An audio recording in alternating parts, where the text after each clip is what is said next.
Howdy peeps, welcome to or welcome back to the channel. Something a little different today, as it's obviously spooky season, Halloween, Samhain, as you're recording this on Walpurgis, so there we are. Today, as you've probably seen in the title, I'm going to do a reading of The Raven. Hopefully the crackling fire isn't too loud an effect, but let's see. By Edgar Allan Poe, The Raven. Once upon a midnight dreary, while I pondered, weak and weary, over many a quaint and curious volume of forgotten lore, while I nodded, nearly napping, suddenly there came a tapping, as of someone gently rapping at my chamber door. "'Tis some visitor," I muttered, tapping at my chamber door, "only this, and nothing more." Distinctly I remember, 'twas in the bleak December, and each separate dying ember wrought its ghost upon the floor. Eagerly I wished the morrow, vainly I had sought to borrow from my books surcease and sorrow for the lost Lenore, for the rare and radiant maiden who the angels name Lemore, nameless here forevermore.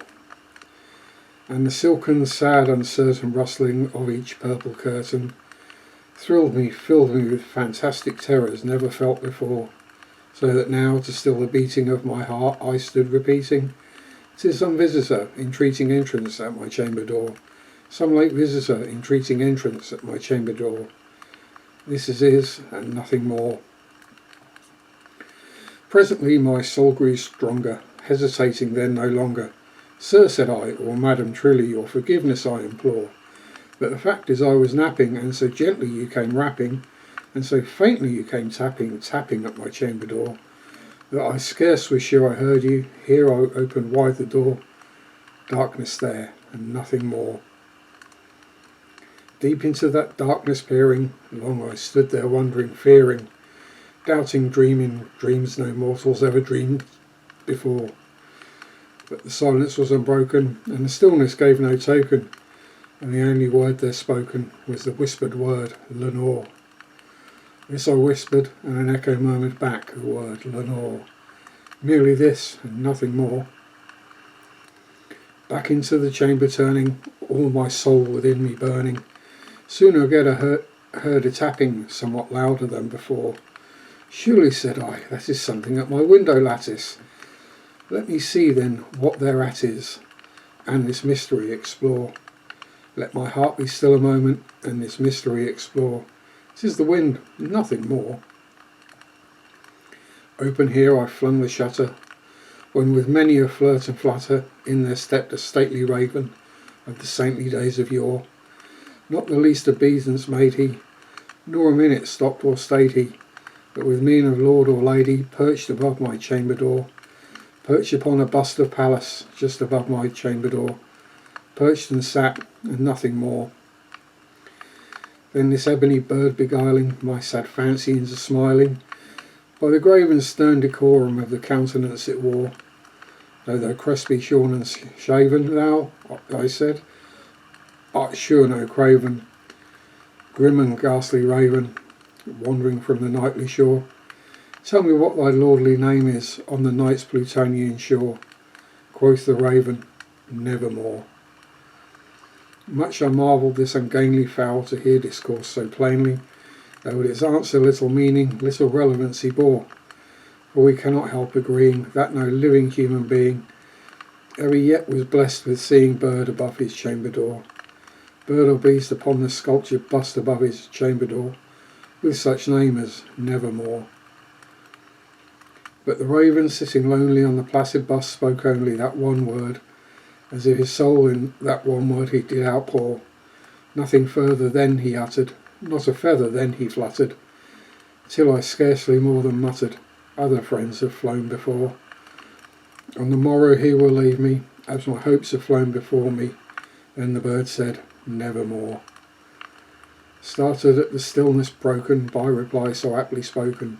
"Doubtless," said I, "what it utters is only stock and store, caught from some unhappy master whom unmerciful disaster follow fast and follow faster, till his songs one burden bore, till the dirges of his hope that melancholy burden bore of never, nevermore. But the raven still beguiling my sad fancy into smiling, straight I wheel the cushioned seat in front of bird and bust and door. Then upon the velvet sinking, I betook myself to linking fancy unto fancy, thinking what this ominous bird of yore, what this grim, ungainly, ghastly, gaunt and ominous bird of yore meant in croaking nevermore.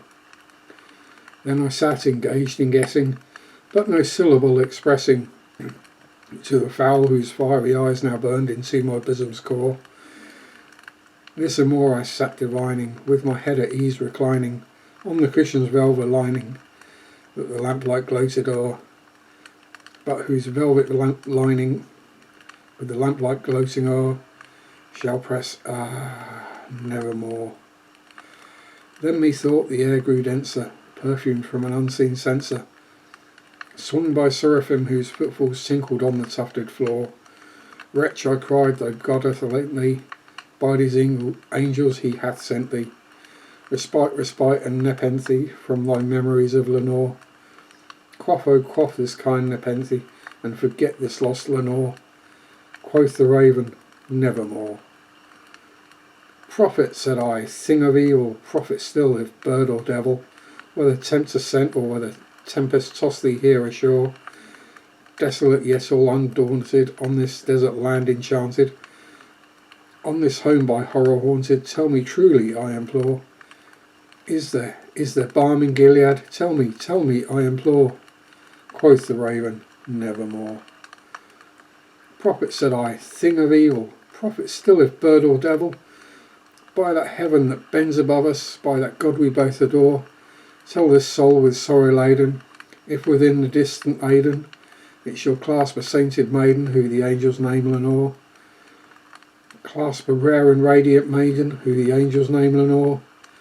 Quoth the raven, nevermore.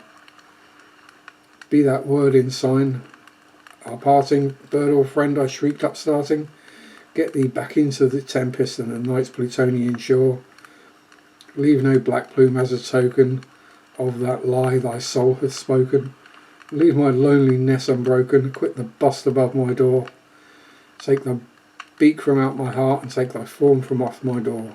Quoth the raven, nevermore. And the raven, never flitting, still is sitting on the pallid bust of Pallas, just above my chamber door. And his eyes have all the seeming of a demon that is dreaming, and the lamplight o'er him streaming throws his shadow on the floor, and my soul from out that shadow lies floating on the floor, shall be lifted nevermore.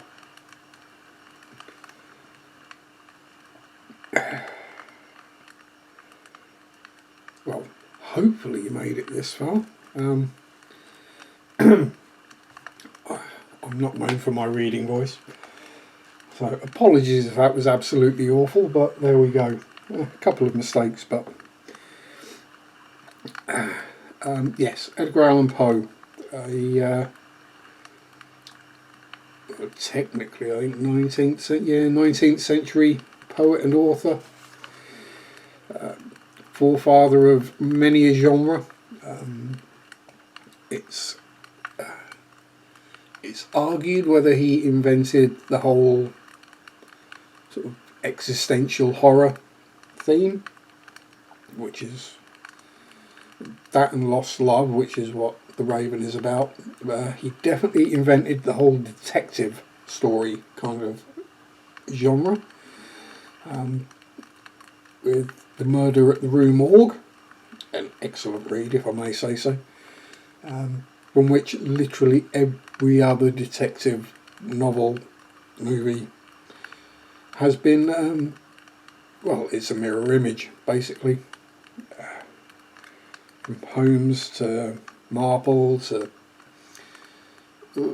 Poirot, all of them all borrow very heavily from Poe.